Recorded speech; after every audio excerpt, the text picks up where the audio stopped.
International College of Dentists is an honorary organization composed of dentists from throughout the world.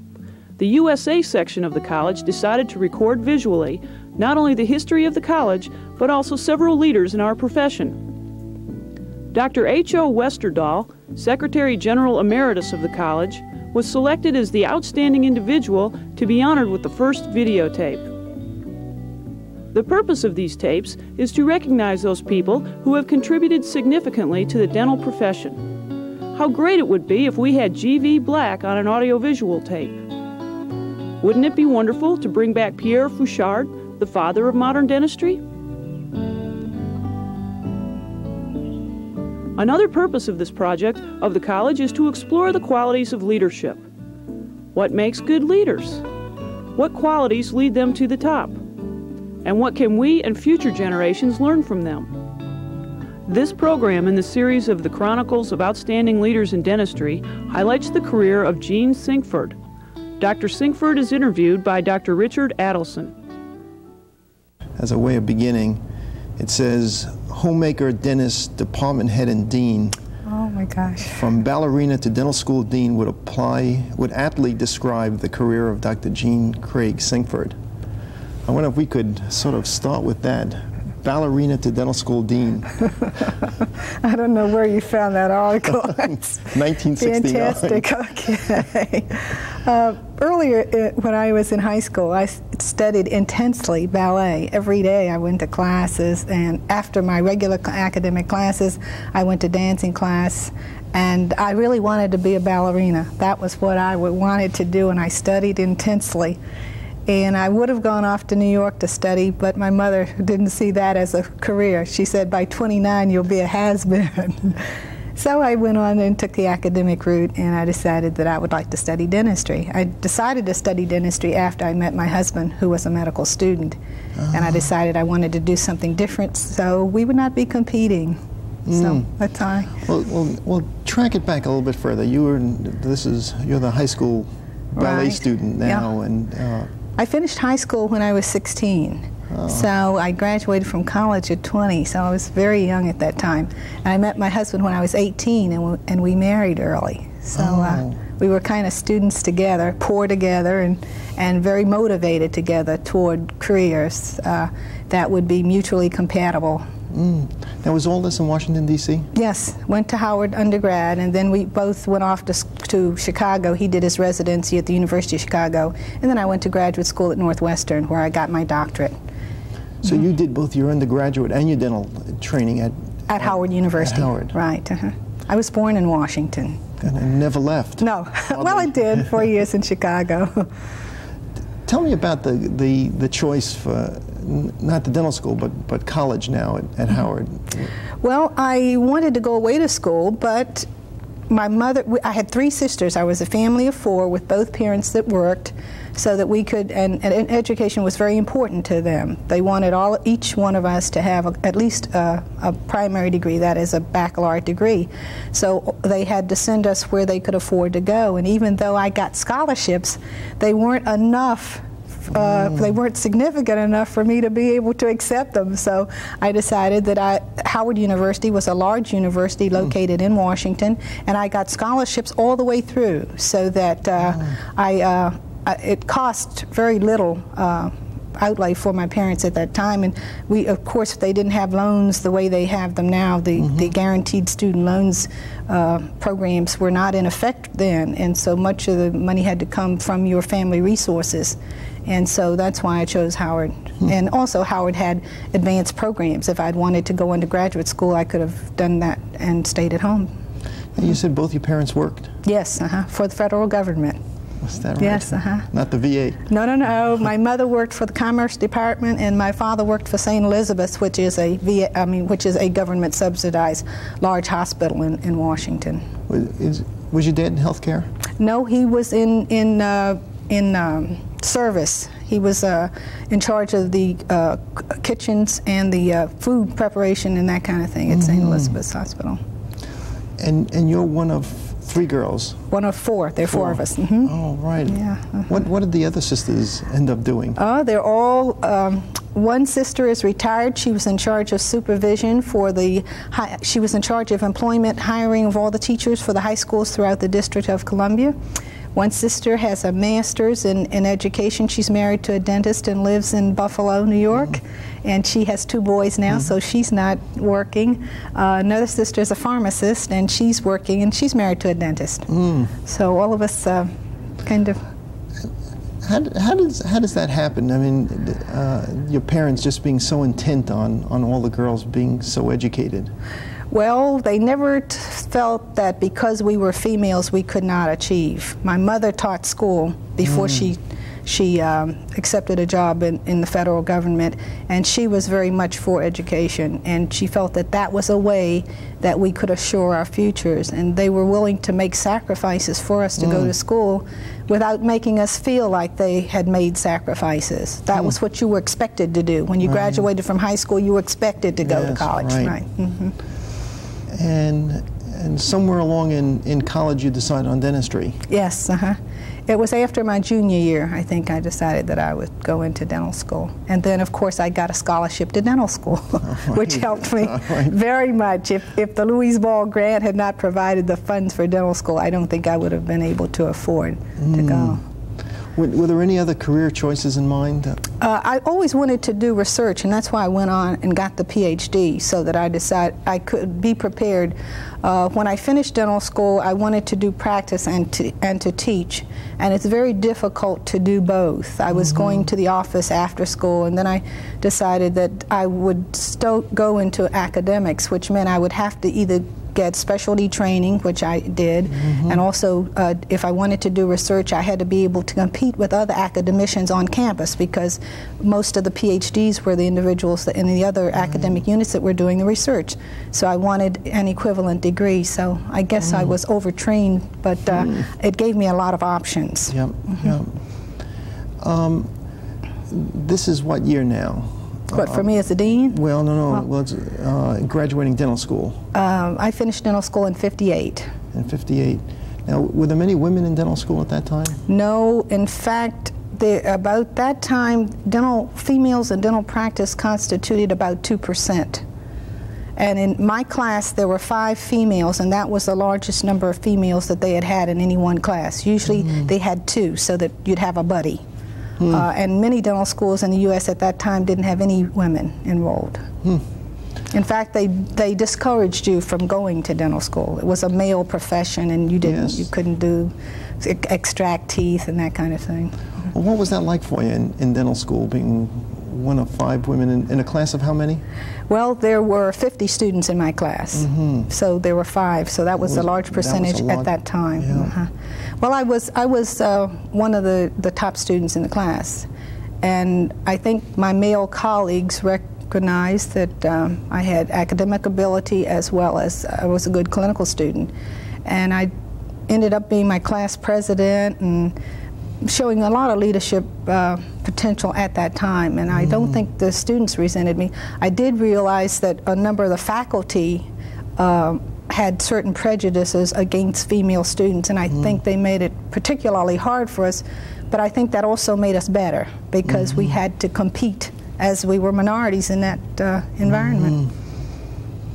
And then you finished in '58, and that's when you went to Chicago? No, I taught for 2 years before I went away, because I wanted to see whether that was what I really wanted to do, and to see whether I really wanted a commitment at Howard University, because I had a lot of options open at that time.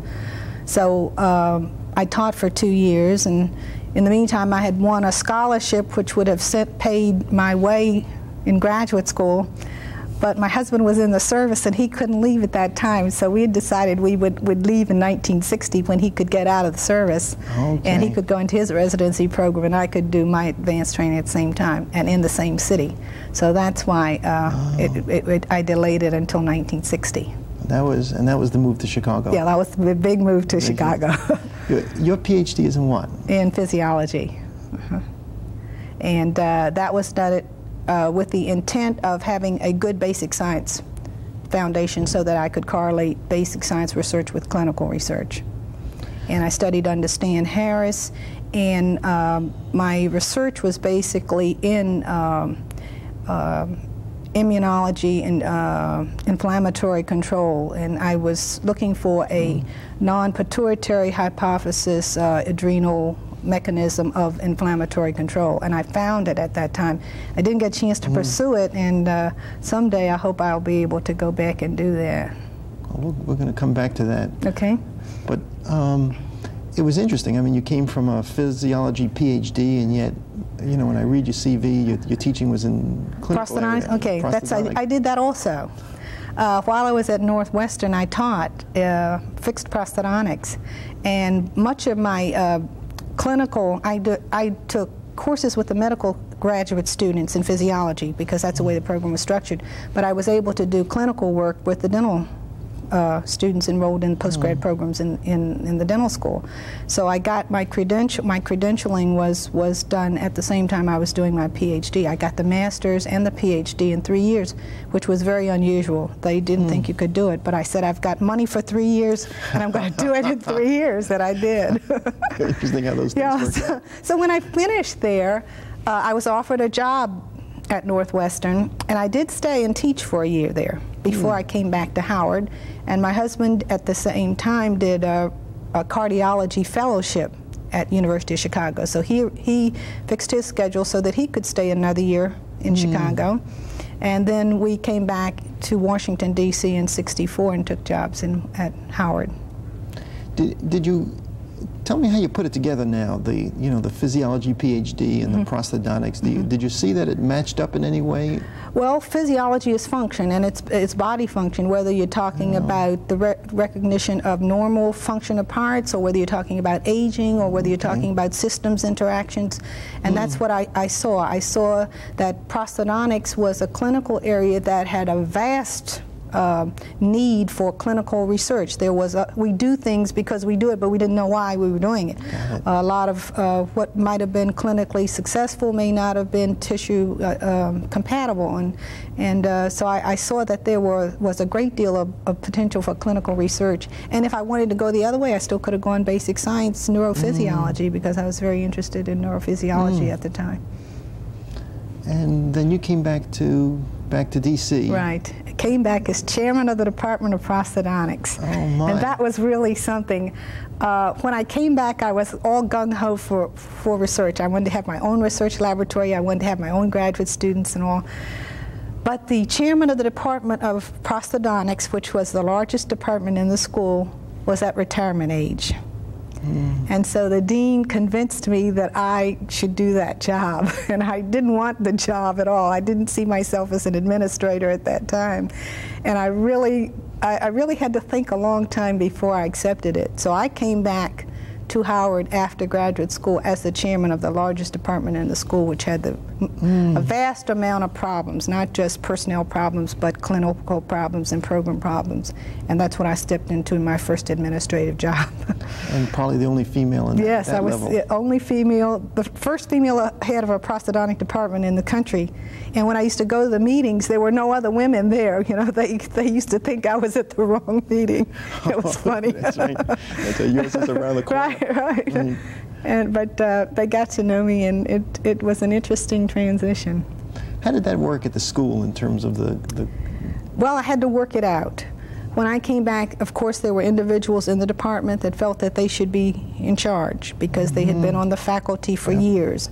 And they wanted to tell me how to run the department. They wanted to tell me what would work, or everything that every new idea that came up, we've done that before and it won't work. But gradually, as they saw that I had ability and that I was interested in making some changes that were for the best, I began to work with my colleagues, it worked out very well. And it led into the next position, and when the new dean came in, I was selected his first appointee as an associate dean. Who was the dean who brought you in as department chairman? Dean Dixon, Russell Dixon. He had been dean at the College of Dentistry for 35 years. He was one of the gentleman deans in the country, and I will always remember him for what he did at Howard University. He really made academics important at Howard. He was in charge of the school when it was first accredited in the 40s by the American Dental Association, at that time called the Council on Dental Education. It's now become the Commission. But he was the dean that actually made dentistry competitive with other academic units on campus. He had a very good relationship with the president, and he was able to secure endowment funds from one of the members of the Board of Trustees who was a practicing dentist in New York. Her name was Louise Ball, and she left a large portion of her estate to the College of Dentistry. And that fund, we still are using the interest on that endowment fund for faculty development. It was $500,000, and it's been invested well by the university. So we recoup over $100,000 a year for faculty development. Just from that one yeah, endowment? And that was before it was very popular, because the dean had the foresight to know that if we were going to have minority teachers, then they would have to have some funding for advanced training. And any faculty member who wants to go away to study can go any place in the U.S. and have full payment of tuition fees and living expenses during the entire period of their training. And most of us that have gone away to study, we have used the Louise Ball money to do that.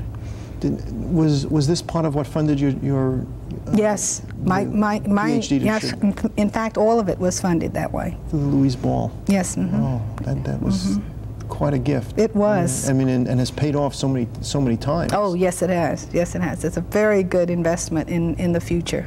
And we still use it for our young teachers. When we recruit young individuals, we say, here is your career package. If you're interested in a career in academics, we can help you envision the reality of actually doing what you'd like to do, where you'd like to do it.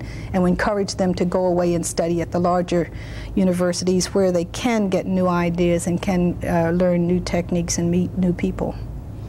Russell Dixon sounds like quite a guy, and taking a big risk on this young person. He certainly. What prompted him to do that? I'm sure politically it would have been a lot easier for him to give the appointment to somebody else who was already in the department. Well, I think he saw himself as being near the end of his career also, knowing that very soon he was going to have to step down, and looking around for young individuals who had potential for leadership, similar to what I'm doing now. I'm looking around trying to find individuals that are going to have the desire and the insight and the capability to develop and to take over the leadership. And I think that's what he saw in me, and even though I didn't see it in myself at that time, he had, and it was a big decision for him to make at that time, because no other dean in the country had made that kind of a decision. Yeah, so it was both within the school and then also in relationship to the departments around the country. Right. Now, he was replaced by? Joseph Henry. And I think that was 1965. And of course, it was an entirely different kind of leadership. Dean Henry was very dynamic, but also he needed to put together a team that could work at his pace, and things were moving very rapidly. We were getting funded from the government to develop lots of programs. Money was becoming available to undergird and strengthen and improve the quality of health education, medicine, dentistry, pharmacy, allied health, and we had to be prepared to move with the times at that time. And he was a very dynamic and moving, and he didn't care whether you were male or female. You were going to do the job. Yes, right. and that was the kind of team he put together. And he was the one who promoted you from the chairmanship to the associate deanship. Oh, I see. And then I was in charge of advanced education, research, and special programs. So all of the government grants and things that came through at that time, I had the responsibility for developing those proposals, for monitoring the expenditures, and for the reporting. So I got a good indoctrination in that area. And how many years did that go on? Let's see, I was the associate dean from 1967 to 74. And I took a year sabbatical leave from 74 to 75, just because I felt I needed a change. I didn't know he was getting ready to step down from the deanship at that time. I felt a need. I was interested in adolescent prosthodontics. we seemed to be doing just hit and miss treatment for that age group. And since I had my prosthodontic training, I had a good background in physiology, I wanted to develop some curriculum guidelines and some treatment philosophies and regimes for the adolescent patient. So therefore, I went to Children's Hospital in Washington, D.C. to do a year of residency where they had a good adolescent medicine program. So I was able during that year to develop a curriculum and some research objectives for the adolescent age patient. But by the time I got halfway through that year, the dean had announced his resignation, and the search committee was very interested in me taking over that job since I had been an associate dean for so many years, and since I had run the school, I'd had the experience of having the entire responsibility whenever the dean was out of town or out of the country. I was a likely candidate. Every time you get away from that school, yes, come back with a better job. Oh, and so you then came in as dean of, what was it, 75, 76? 1975, right. The International Year of the Women. Oh, is that right? It was a coincidence, I'm sure, but it was a very important decision that our vice president made also, because I think I became dean in spite of being a woman, because there were males that were very interested in the job. They were vying for the job, which I was not doing, because I wanted to come back and do research and develop my adolescent dental program. And so therefore I really wasn't interested in being the dean at all. And I just figured if I had to work for the dean, I'd just as well be right. And that also makes you the first woman dean of a dental school. Right, right. And at the moment, there has been one other female dean during my time, but she is no longer dean, so there are no other female dental deans in the country. How has that worked out? Do people recognize the gender difference? Is it? I think at first they did, but I tried very hard not to be a feminist, you know, to be more of a humanist, that is, to make opportunities available to males and females. I have not tried to promote women per se. I have tried to promote talent. You know, whenever the individual has the talent, move forward. I've tried to keep mainstream our objectives and our goals, and I am a tough administrator. I don't waste money, and I don't fool around. It's a no-nonsense thing, and I think individuals have grown to respect this, and I think a certain amount of success I've seen in those years. I would imagine, though, at the same time, that there's probably lots of calls upon you to take on women's causes. I mean, just the fact that you've done so much. Yes.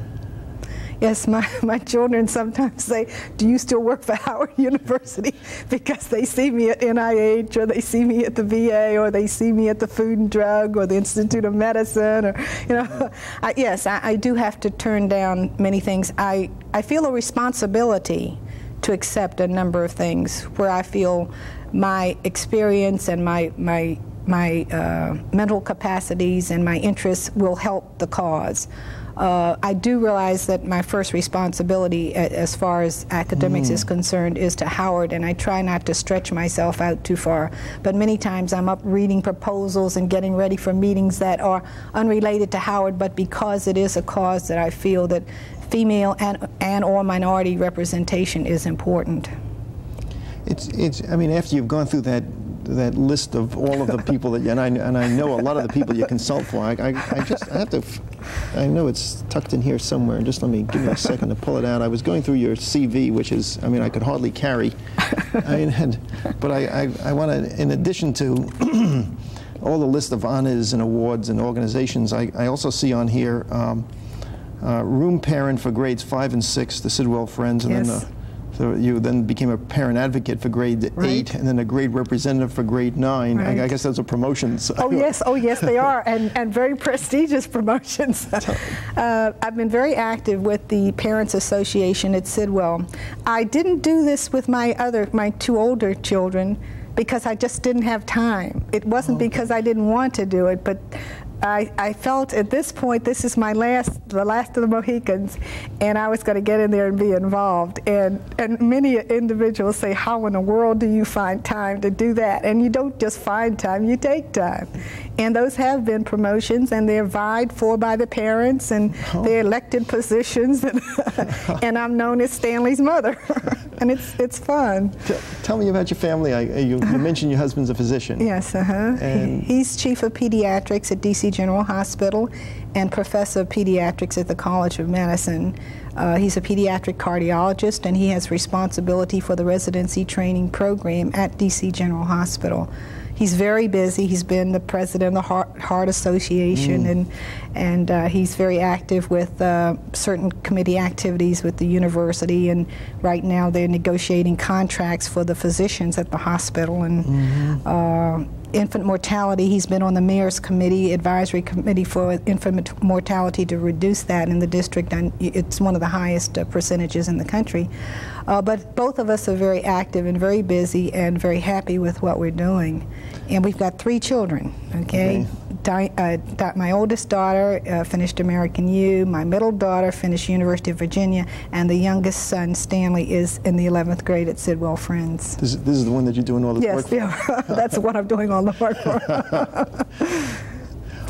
I'm sure that there's lots of people, and I'm sure especially women, who've seen you kind of put together so many different pieces, and are kind of wondering how you do that. I mean, you're certainly successful professionally, and yet at the same time you're married and are able to put in time with the kids. What are the prices that you pay for something like that? Well, you have to be, first of all, you have to want to do it and like to do it, because it's very demanding, and you have to be organized. And the individuals that work around you have to support you. And I've been fortunate in having a husband that was very supportive. First of all, parents who wanted me to go and do and study, and then a husband who realized that he would not stand in the way of my career development. In fact, we always talk and match our goals together so that one isn't going in one direction and the other. And then children who understand that Mommy can't be here all the time, but Mommy has planned. A lot of planning goes on at home, because every time I leave to go away from home, the meals are all prepared, the agenda's all set. Oh yeah, I do cook too, yes.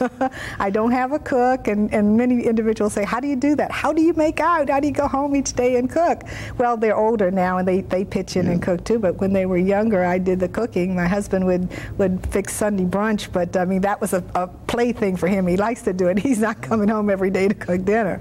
But addressing their specific needs and being at Parents Association meetings and being a part of their activities has been a part of my lifestyle also. Seeing that their homework is done, and seeing that their parent conferences for reporting and upgrading and talking about how your students, your children are progressing in school, all those things I have assumed the responsibility for, and I've enjoyed doing it.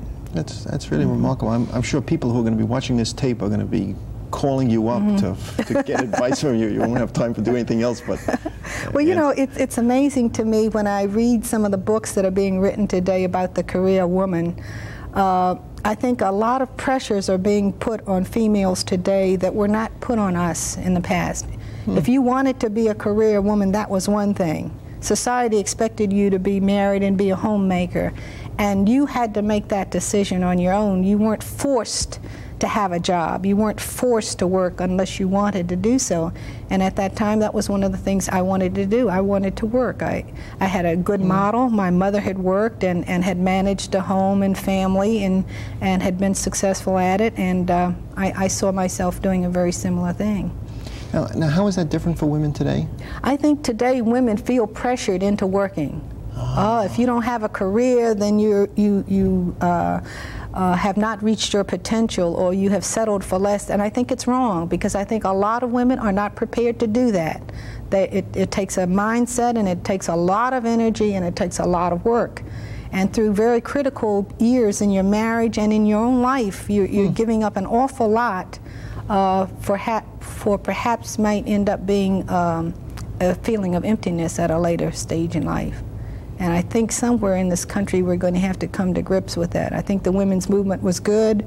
It recognized inequities in pay and in opportunities for women, but at the same time, the younger women, I feel, are feeling very pressured into having careers and not necessarily are prepared to make the sacrifices that are necessary. That's really interesting, and you're right. We are reading a lot about, you know, all of the kinds of trade-offs that people are trying to make, and not feeling successful in either end. Feeling they're not being successful in their career and not being successful at home. Because I can think of my friends, when I talk to my friends that don't have jobs, that are homemakers and wives, and they wonder how in the world you do all these things and still, you know, you run the dental school. Well, I'm just accustomed to doing it, you know. I work maybe 14 hours a day. I work through my lunch hour. I get home, I don't sit down and read the newspaper. I've got dinner to do. It's a lifestyle, but I don't think that it's a lifestyle for everybody. Going back to the career side of it, it sounds like there are some people who are really very important as you kind of look back at your career, and you know, you did mention your parents and Russell Dixon and Joseph Henry. Are there other people who you count as having been important in terms of where you are now? Right. My husband is one of them, as I had mentioned before. He's been very supportive and understanding as it relates to my time, and I think that's one of the important things, because I've been able to have a successful marriage and a successful career also. The administrators that I have appointed to assist me in the administration of the College of Dentistry are very capable men. I have not been able to find a female. Had I found one, I would have appointed one. But as I said, I was looking for talent and in individuals who were willing to assume a responsibility and who would be able to carry their load. And each one of those associate deans has been very important to me in the total management of the school and the advancements that we've seen during the period of time that I've been in charge of the dental school.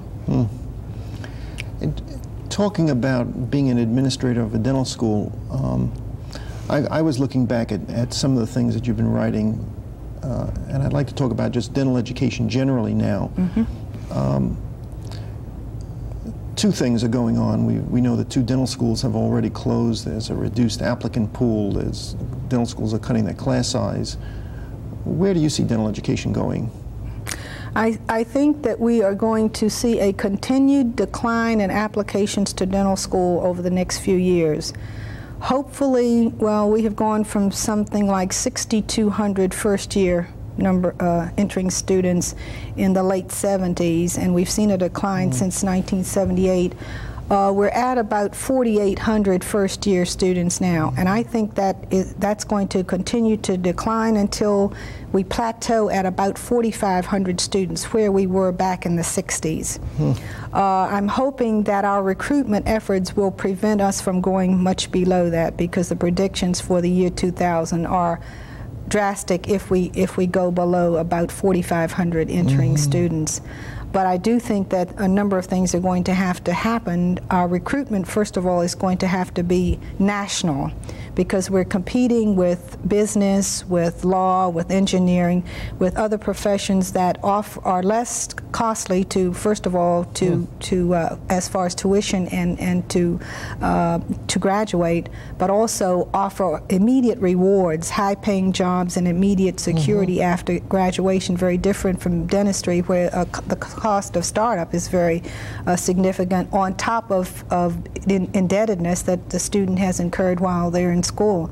So I see that we're going to have to increase our recruitment efforts in order to be competitive with other professions, not only medicine as a health profession, but I also see that we're going to need to find funds to help support the training while students are in dental school, so that the poorer students throughout the country will see dentistry as a possible profession. Because the average indebtedness at graduation now is somewhere near $38,000. Let's take those apart. What would you say to a prospective student, a college student now, who's now balancing against a variety of careers. I mean, I still actively recruit students for dentistry because I think it's a wonderful profession. What do you say to them? I say to them that we are going to need fewer dentists, but if you're looking at minorities, the black minorities are still very much underrepresented in the profession. In fact, first-year enrollment of black students is about 5% of the total enrollment, whereas blacks as a percentage of U.S. population is close to 12%. So there's a serious underrepresentation, and in order to maintain the numbers that we have now, we must seriously recruit. So each one is important to us at this time. We want to maintain the quality of students, and we want to maintain the applicant pool from which to select. I tell them that dentistry offers a wide variety of things to do. You can be in private practice, you can be in group practice, you can be in public health, you can be in research, you can be in teaching. A lot of variety of lifestyle and career activity is available to students once they pursue a career in dentistry. And we have funds and we're committed to funding that will be students will be able to repay over a long period of time. In fact, the new health professions legislation allows for consolidation of borrowed monies so that the loans can be paid off in a simpler way of payment and over a long period of time. How do you feel dental schools will need to change then?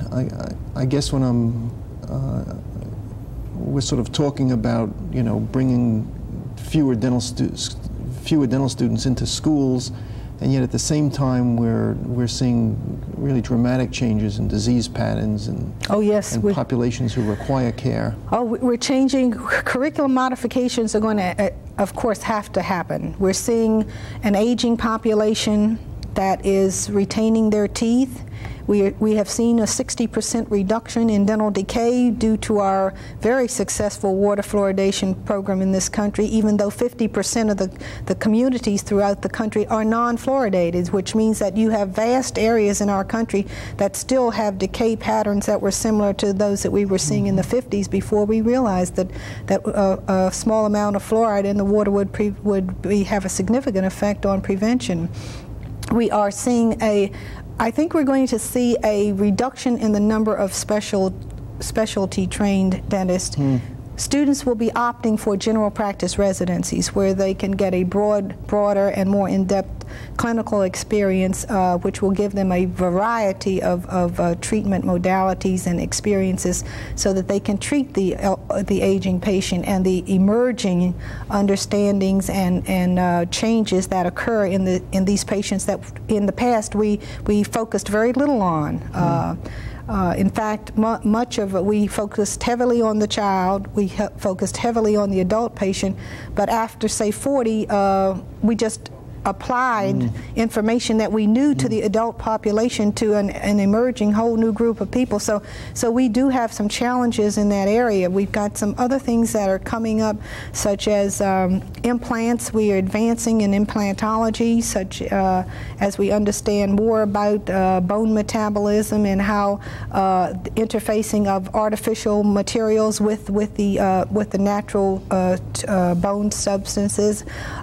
We have newer materials such as sealants that are also augmenting the ability to prevent the progress of decay on teeth. We are concerned about root caries as the aging population maintains teeth, and as the gingival line recesses as a passive kind of eruption of teeth with the attrition on the surfaces of teeth. And we're seeing a whole new addressment to prevention in its broadest aspects, not only what the dentist does to the patient to prevent, but the patient's ability to prevent disease by better oral hygiene, better care, modification of eating patterns, and just a general concern for wellness concepts that are developing in the U.S. Yeah. There were some things that I had read, and it also sounded like a call for a very different kind of dentist. Let me tell you some of the things you've said back in 1972, if you remind you. I'm very impressed with it. You're talking now about tomorrow's dentist, and it says, but he must also assume a leadership role in shaping the laws and practices of his country and community to assure that comprehensive quality care is available to all, and especially the needy. A doctor who is politically informed, civically active, community-oriented, and socially conscious. I wonder if you, I mean, that's another whole role for dentists that we don't usually talk about. Right, and our curriculum is not geared to making a student politically aware and an activist, but we have seen a need to provide information and a stimulus to our graduates as they have gone out into the communities where they live throughout the country and throughout the world, and they've had to assume leadership roles, and really that's one thing that we have not deans of dental schools have really not addressed, but we do know that our graduates have to assume those responsibilities because we see them across the country and throughout the world.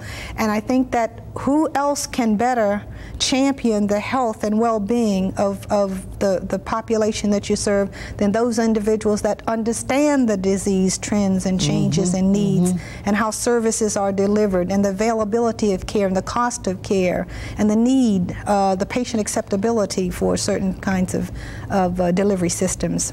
Dr. Sinkford, this was written back in '72. Right. I mean, I see you're as passionate about this now. I am just as passionate, even more so, because the competition is keener. We've seen dollars directed for health care rescinded or cut back, and we see a whole wave of people in the United States that need care, and there's no place for them to turn. I see patients coming to our clinics every day that cannot pay the $2 registration fee, and they are coming to the dental schools in the U.S.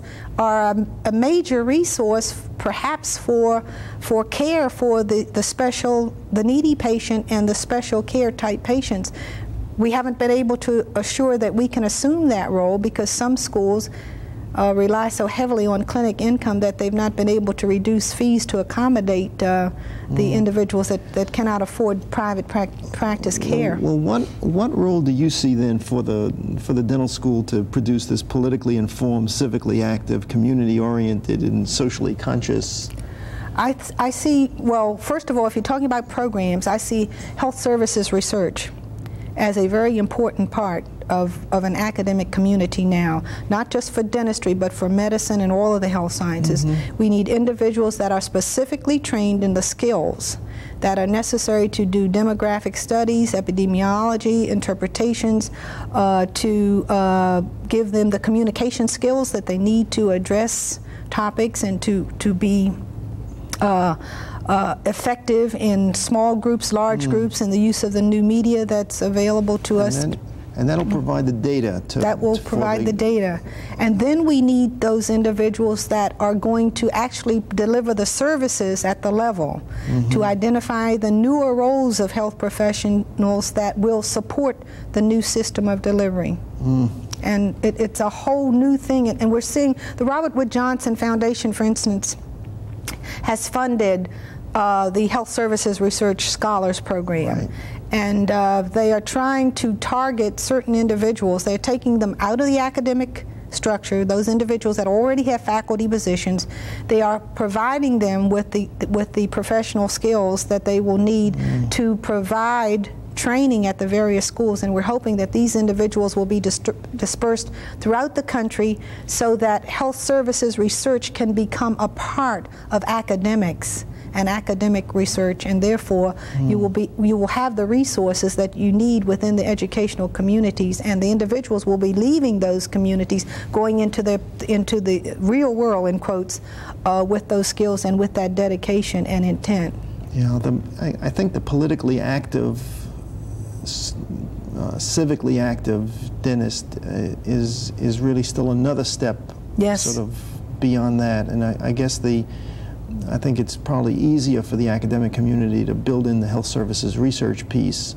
Yes. And you're wondering, how do they now give students the opportunities or the skills, the motivation to do some of these other things? I think the faculty is going to have to change too, you know, because many of the things that deans envision may be delayed because you're the leader, you have to have the vision. But you can't just jump overboard because you've got to have the troops behind you to support you. Mm-hmm. And I think it's going to be a gradual thing, but I think it's going to have to happen if we're going to see the changes that are, or if we're going to realize the changes that we envision must happen in the future, so that the quality of care is distributed throughout the country, and so that the special groups are handled that currently may be falling through the cracks in the future.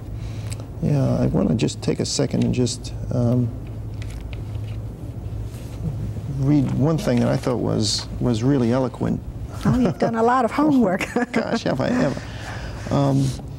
And let me just see where this was presented at the Northeast Regional Board, and this is from 1983, oh, yes. So it shows that you haven't changed your mind. Okay. This is your final sentence. My concern is that the trickle down, the quote, trickle down and the quote, rising tide philosophies will seriously deter the progress of minorities who, without boats to put into the water, will be excluded from the American mainstream. Yes.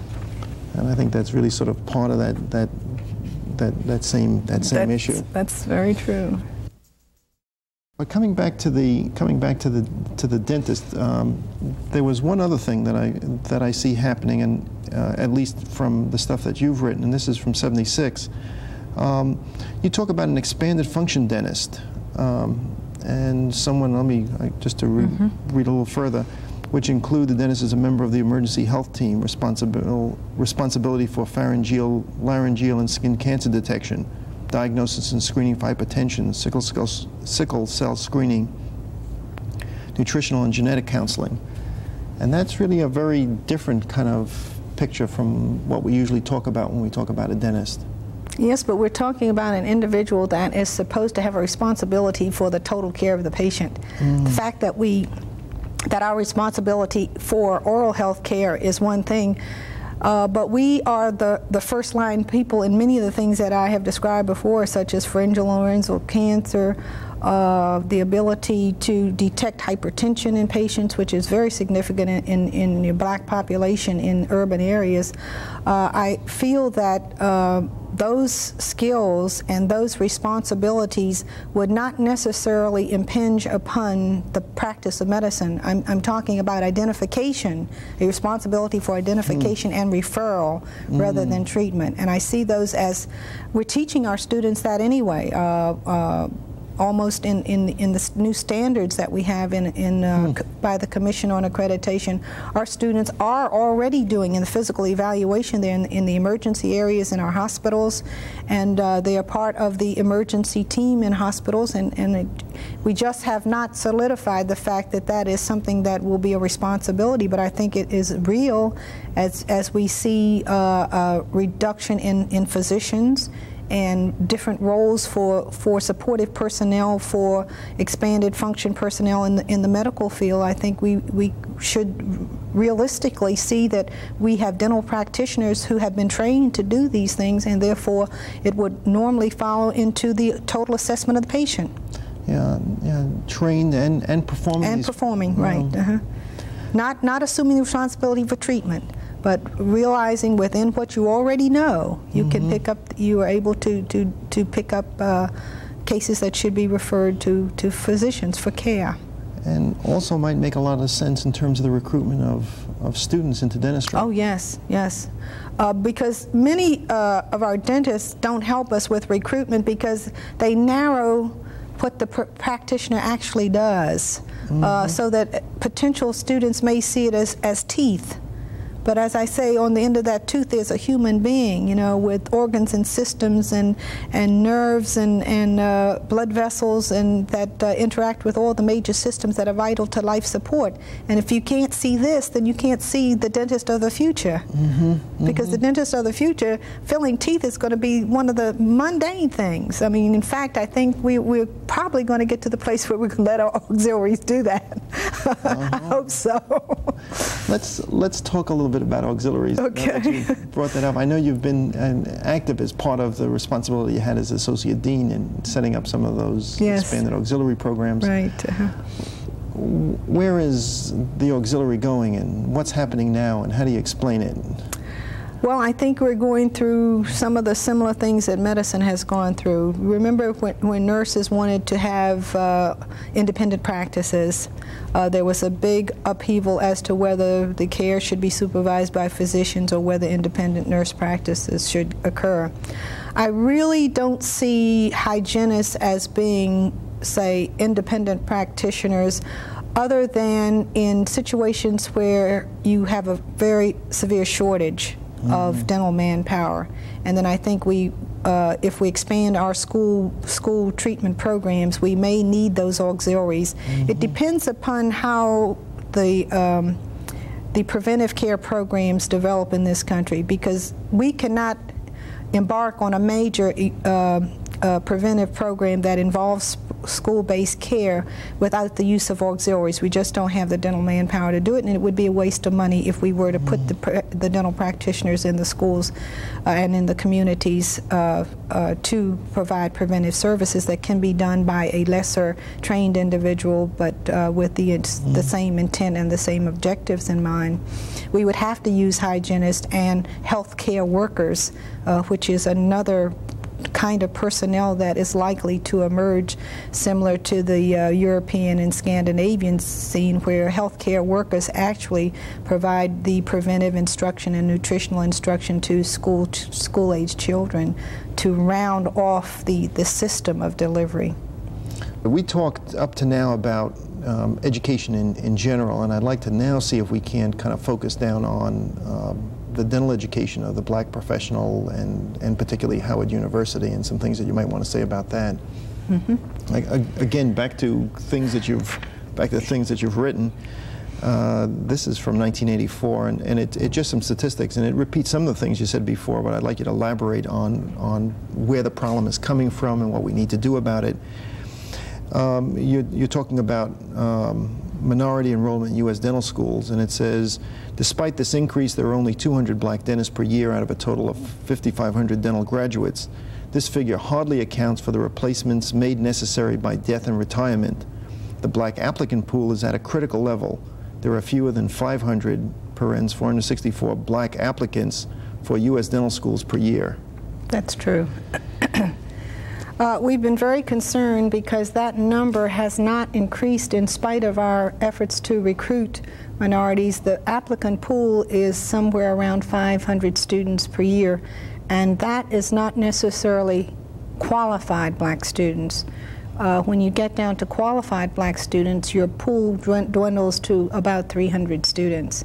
And therefore, I'm very concerned that the national recruitment effort that the ADA is about to embark on have some specific media and addressment to minorities as well as women. What's the reason for it? I think economics is part of it. I think that many of the length of training itself is awesome. For instance, to a student who doesn't have the family resources to envision a career, the average student in dentistry takes 8 years of study, 4 years of baccalaureate level study and 4 years of dental school, which is our traditional dental school program. And it takes, entering dental school, most of the students already have an indebtedness from monies that they have borrowed to undergo the 4-year undergraduate program. And on top of that, you've got 4 years of dental costs and then the startup. And I think that is where you have a significant deterrent to individuals who don't have can't envision the financial resources. So anybody that's going to recruit minorities is going to have some kind of financial package whereby they can put together a mixture of loans so that that individual can, and private funding, that individual will be able to envision a 8-year training period. Is there any change among the black applicant pool between males and females? We're seeing a decline in black male applications and an increase in black female applications, and those female applications are from very good candidates. They come with very good credentials, and they're very motivated. They're moving right into the mainstream of dental student activity, and I think we're seeing socioeconomic constraints on the black family as being at the lower end of the economic scale in the U.S. And I think we're seeing the individuals having to go to work early, as they did many years ago. Females may have gone to school while the males had to work, and I think we're seeing a number of individuals that are not completing undergraduate college because they have to go out to work. So that in itself cuts them off before they can even envision the prerequisites that would be necessary to study. And that's what the United Negro College Fund is trying to do. They are trying to keep students in school so that the dropout rate for minorities is not as high as it is at the present time. And you see the problem being particularly acute with the black male. With the black males. Because the black female is emerging as a dynamic and aggressive, newer leader. In fact, you know that female enrollment in dental schools at the present time is at 25%. Ours at Howard is at like 35%. And our students are coming from across the country. We're still a national resource for minority students, and we're seeing more and more females each year that meet our qualifications, but we're not seeing that with males. I want to come back to that whole issue of the qualification of the student, and I wonder if you could elaborate on two things. One is a statement that you made in an article that comes back on manpower recruitment of black professionals from 1980, and you talk about a literacy hoax, and just a quote from your article, a literacy hoax is being perpetrated on the students enrolled in our public schools today. And you go on to say, it is our conviction that little, if any, further increase in blacks enrolling in law and the health professions is possible without drastic improvements in the quality of our public and, to a lesser extent, our private elementary and high schools. Right. I feel very strongly, if you recall, the commission, the National Commission that was established by the President to look into education across the country called for a return to basics and an upgrading of education at all levels in this country, from elementary on through college, indicating that we are losing our international status as it relates to academics and quality in education. And if you look at blacks or minorities as being the trickle down at the lower scale of whatever educational system you have, particularly for those individuals living in ghettos and going to schools that don't have the resources or the faculty development enhancement, you have a group of individuals that are entering or are denied access because they have not had the preparation. And that's what I'm talking about. The literacy level has not been what it should be, starting with the grade schools, and we have got to find ways to enhance that level of education where you don't have it in the home. Our educational systems must be even stronger so that the student gets the resources and the training and the attention that they have at an early age so that they don't drop out and lose hope and lose the will and the desire to go on. And that's what I am very concerned about. Do you see any concern about the survival of black colleges and black dental schools? Well, I see an immediate need to enhance the quality of education in our what we call historically black colleges.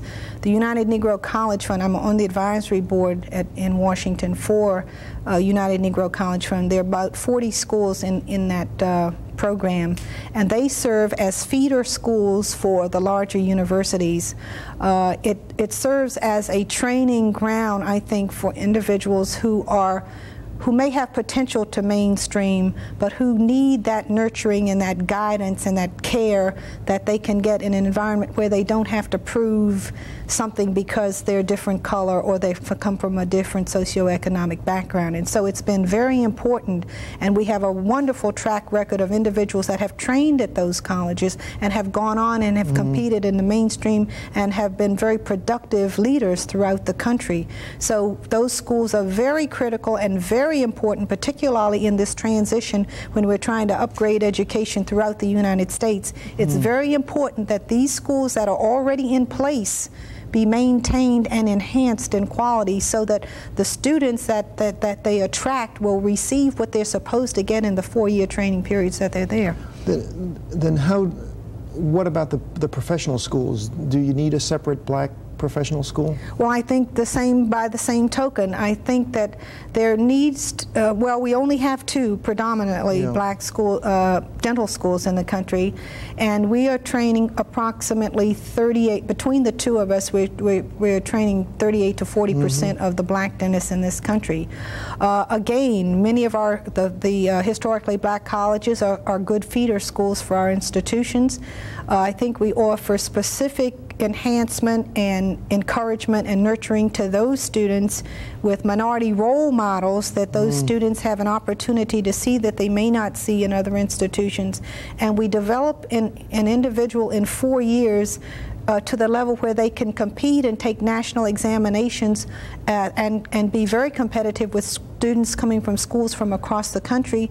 They go back to their communities and practice and elevate the quality of care, and also are able to recruit other minorities to the profession. So I think that chain, that linkage of minorities coming from minority communities, developing and enhancing and enriching their lives in a minority institution and going back and playing a very significant role, I think it's very important. Tell me about your experience now. I mean, you went through Howard undergraduate school and then dental school. Do you see having gone to black college, black dental school as being significant in your development? I thought so. I think I could have gone either way. I went to Howard because I got a scholarship and it was near home. I could stay at home and I could go to school, and it was feasible for me. Had I had money, I would probably have gone to a larger school because that was the kind of person I was. I was venturesome. I think what I learned at Howard I wouldn't give for anything in the world. I think my teachers were caring. The dean knew every student practically in the school. You were ever challenged, and even as a student, he understood my research interests. I was able to get a summer traineeship out at NIH, which was almost unheard of for a black student, because there were no other black students out there doing research. And I was on the floor with Stefan, who was doing a caries research, and I had an opportunity to do original research on hamster cheek pouches and write my first paper while I was a dental student. And Howard is unique because it's right there in Washington, D.C. with all the resources, the National Library of Medicine there, the consortium of health science centers there, and a wonderful opportunity for an individual to train. And when I went away to Northwestern, I didn't feel like I had come from a minority background. In fact, my clinical skills were better than those of individuals that I was competing with in the clinics, and certainly I felt that I was competitive because I went right along with the medical graduate school students. My courses were taken with the medical graduate students, and I had no problem whatsoever. And in fact, as I said, we encourage our students to go on to other schools where they will get a different perspective, different philosophy, have to compete at a different level, and they do very well. In fact, about 35% of our students go on to either graduate training, postdoc study, or into the services when they graduate, a higher percentage than the national figures. While we're on back to you in your career, where are you going? Is the dean the last stop, or? I don't know. I was hoping you wouldn't ask that question. My husband says, what are you going to do next? What I would like to do is to take a year sabbatical leave. I'm still interested in adolescent. Well, I'm torn between 2 things, adolescent and aging. And as you know, I worked on the VA NIDR Institute on Aging to identify problems in the aging and potential research avenues for research. I got very interested in that because we found there were so many areas that had potential for basic and clinical research and behavioral research as it relates to treatment and planning and diagnosis for the aging patient.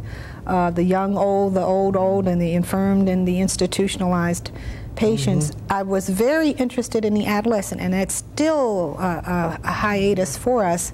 And as we get newer materials, as we're trying to find restorative materials to replace amalgams, for instance, as we're trying to do some genetic engineering in the younger groups, so perhaps you won't have the malocclusions that emerge as the from the transitional dentition to the permanent dentition. You've got so many things in that age group that are happening that we treat empirically rather than have sound basis for treatment outcomes, and that's an area that's interesting to me also. And implants, as you know, I have had a serious interest in implants from a metallurgy standpoint earlier, because we did some studies with the armed forces as it related to the metallic interfaces with implants and bone, but that still is, I think that's one of the most exciting areas right now for clinical investigations and clinical advancements, the ability to diagnose patients that can successfully have fixed implants as opposed to removable appliances and even bridges as a potential expectation of our American population. Sounds like you'd like to get back to that research lab. I would, and I miss the students. When I see I want to focus back.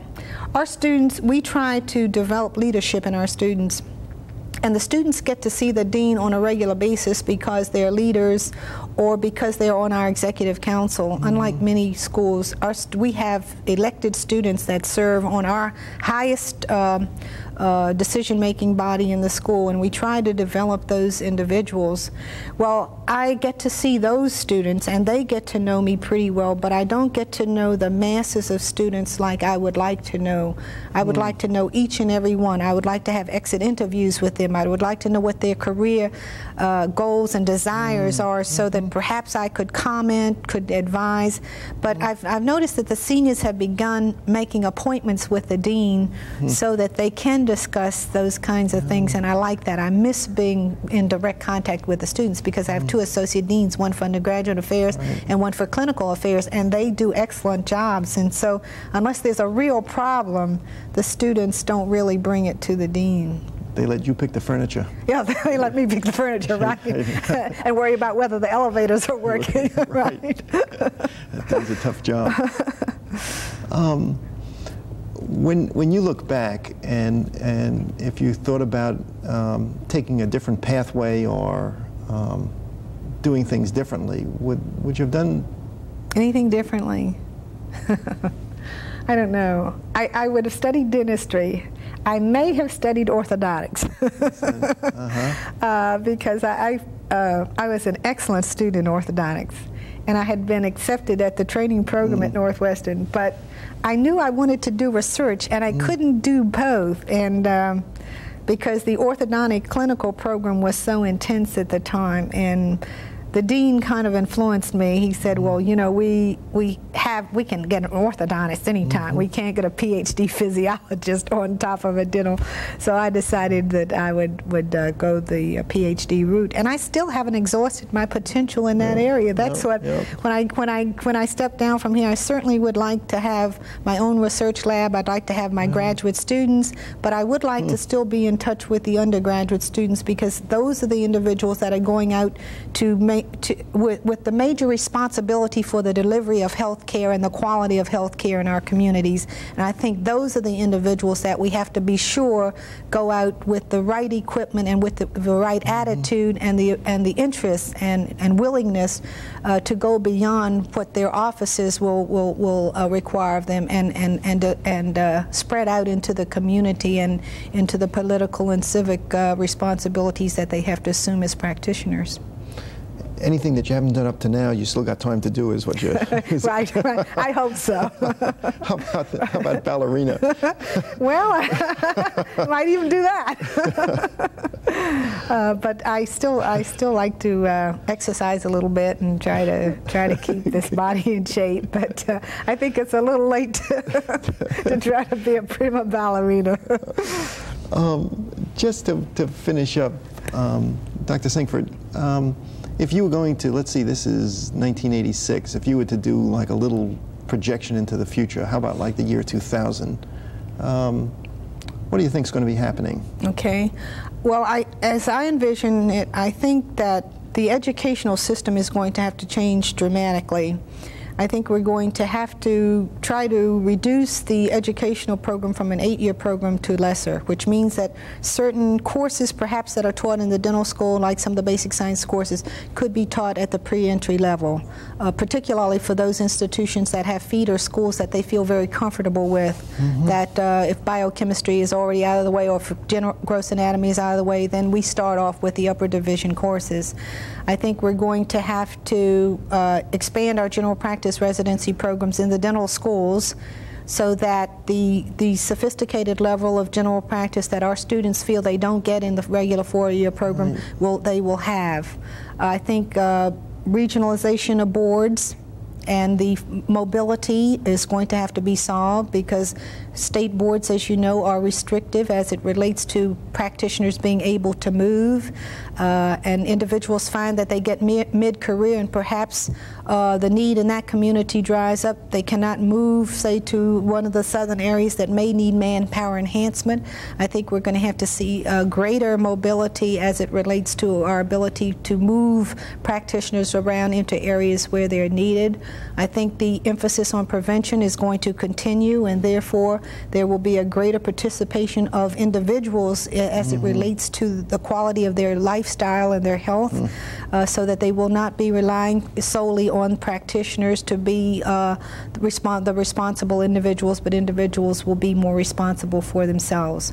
I think we're going to see more auxiliaries utilized, particularly in our aging populations and in the homebound and in the institutionalized patients.